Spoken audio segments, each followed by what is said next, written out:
Alright, what up YouTube? It's the Night Saint here, back with another video. This gonna be the third law of mental domination, how to command the thoughts of others. In the word form, thought commands. The word from the thought command, learn how to command the thoughts of others with the word form, thought command, and omit the thought form picture. This law is most effective when you are face to face with Jack and Jane. The word form, thought, command should be projected mainly into the form of advice. It should not sound like advice though, but never more like a statement of fact. Never think out to Jack or Jane, smoke less. Think out to him instead, better smoke less. Jack, why flirt with the lung cancer? Don't think out to it to him. Go to sleep at night and get more rest. Think out to him instead. You will feel better in the morning, Jack, if you go to sleep earlier at night. A dictatorial attitude shatters psychic union. A confidential attitude maintains it. You are aware of that already in your everyday life. When you speak to others, the same holds true for the word form thought command. Example, how to get a sales clerk to show you all his samples.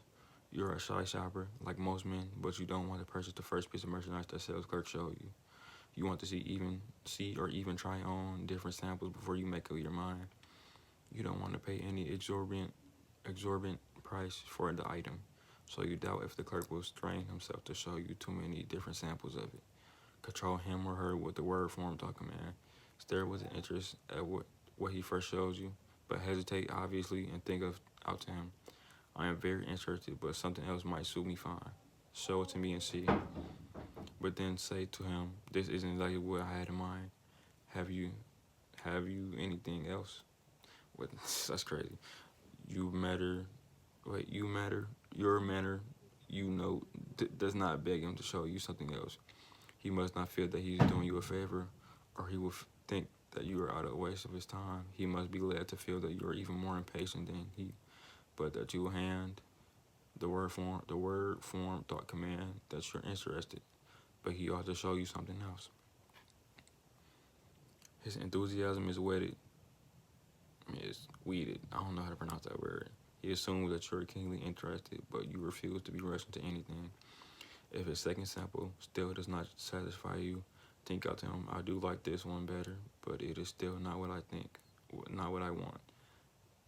Is that all you have? Outwardly, however, give a good look, but hesitate obviously more than you ever did for the first example. Even pretend to smother a sigh.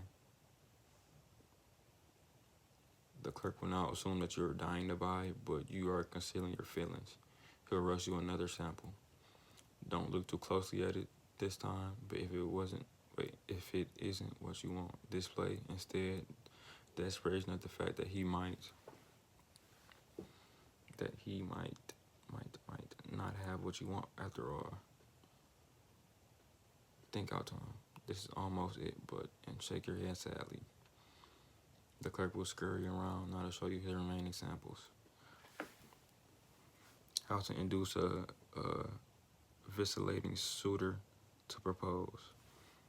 Richard Steinborn had dated you steadily for the last 2 years, and you know that he is infatuated with you, but he has not proposed.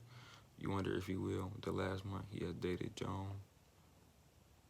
He is too backwards to propose to you, or he prefers to remain a dating bachelor, or is Joan using underhanded tactics with him. You love Richard, but you have too much pride to do the proposing. Frequently, you were convinced that he was just about to do himself, but either you were mistaken or changed his mind.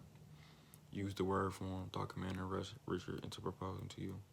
On your next date with him, when you or two are alone and the moment seems ideal, think out to him, now is the time, right now, Richard. Now is the right time. Don't think out to him the word propose. That would be dictatorial command and might deter him. Instead, let him assume that he himself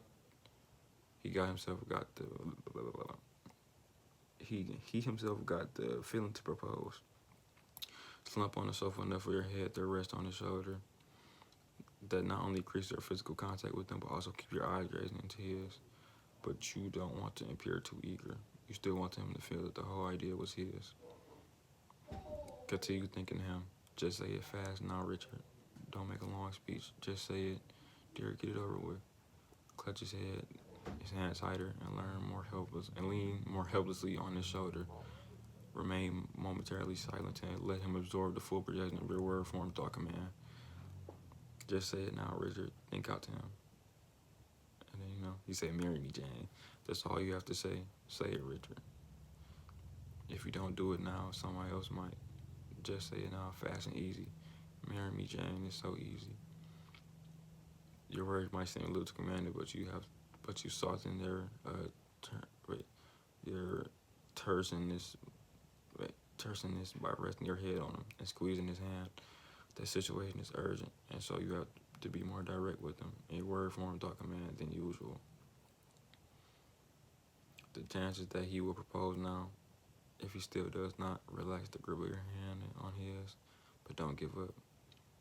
You have just begun. Interrupt his introspection at this point. Though with some praise of him, you will find a long list of these in the fifth law.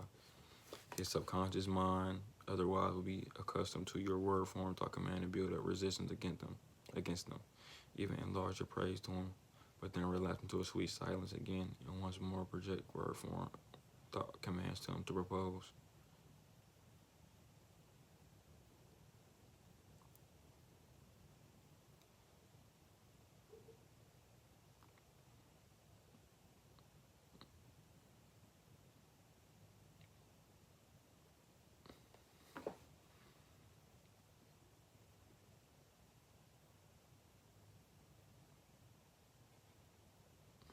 Tonight is the right night, Richard. Think about him now.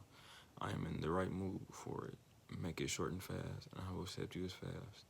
We suit each other so perfectly. Squeeze his hand tightly again and lie motionless against him. Then relax your grip and rub his fingers slightly with your thumb. Just say, marry me, Jane. Go on. Richard, just say, marry me, Jane. If he did not propose that time before, he would likely do it now. If he still does not, try the law no more than night. After he goes through, project thought forms him at home, picturing both of you being married in person with joy and excitement. Project him follow-up pictures of you two going on parties with other married couples and having a whale of a good time. Picture also a life at home with your two beautiful children in which you're being treated like the lord of the manor. Project only scenes that flatter him. Do not project them thought commands now to propose, although you could project thought forms of the two on a rollicking honeymoon. When the hour for your next date with them nears, they'll power out thought commands to propose to you. Do not command them to propose, but visualize them doing so. Once you are alone together,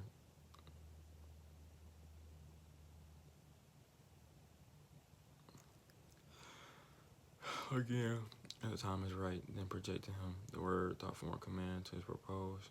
If he's indeed right for man for you, success will be yours this time if it hasn't been before.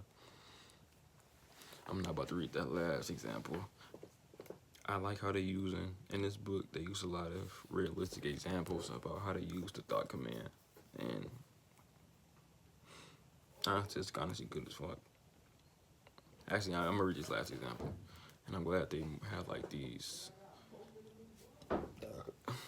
examples because they're very grounded. They're very ground level. Of course, with me, if I'm doing this on some on all high levels. I'm not trying to do it on like no minuscule level. But it is what it is. And example 3: how to get rid of a time waster without insulting him. You are in a big hurry, but you run into elderly Bill Hartman. He's a kind old pensioner with a load of time on his hands. You can't rush past him with a fleeting hello and goodbye.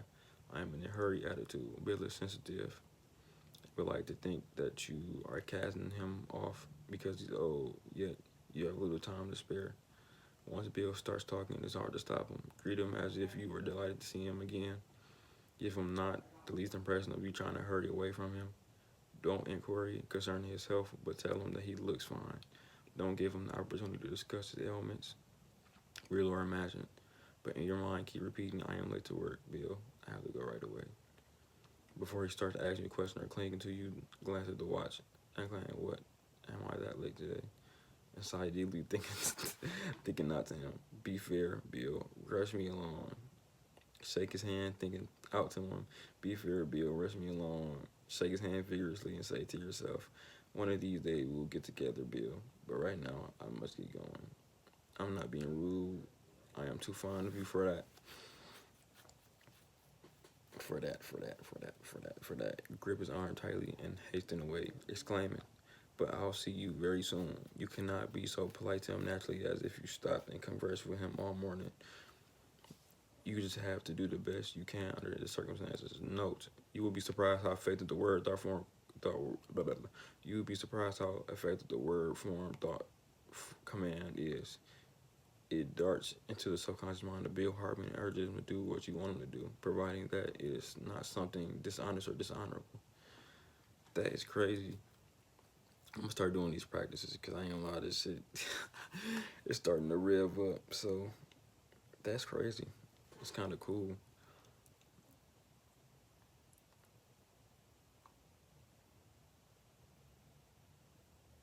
Especially with me, I know I'm not very good at, speaking to people and asking people to do things. So I think this will just help with. That's crazy. But I mean, that's probably like a shortcut way of doing this. You gotta learn how to be just a very loving individual and just love people. That's probably how Jesus and just charismatic people are. Like I said, they just very.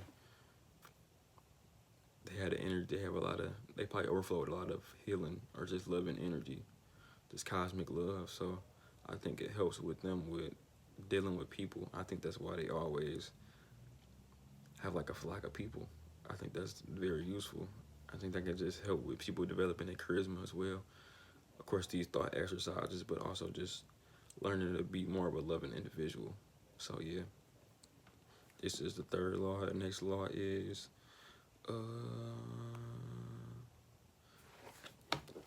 Sandala, how to develop the overwhelming gaze. The overwhelming gaze. Oh, I can't wait to read that one. I think I need to get better at this because I'm trying to little rant real quick before in this live. I'm trying to get better at just being very not cold-blooded, but just being very in a way I'm developing like my own alter ego in a way, like how Batman got it. I think I seen the clip. It was like Batman was like, he kept calling me Bruce, and I'm like, he's like, what do you call you in your mind? He's like, oh, Batman. And I'm like, and I think I'm trying to develop one for myself, just because it's good to disassociate from my own. Of course, I don't know if this is. I mean, people might say it's bad or whatever, but I don't really care. Or it's kind of crazy, but I think that people need to. I mean, I'm trying to disassociate with my own trauma from growing up, so I'm learning to be able to,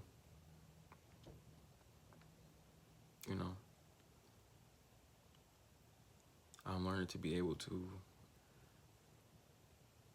be whatever my alter ego is, and drop my traumas and start to heal on a deeper level. So yeah, if y'all like this chapter, stay tuned for the next one, and I love y'all and thank you.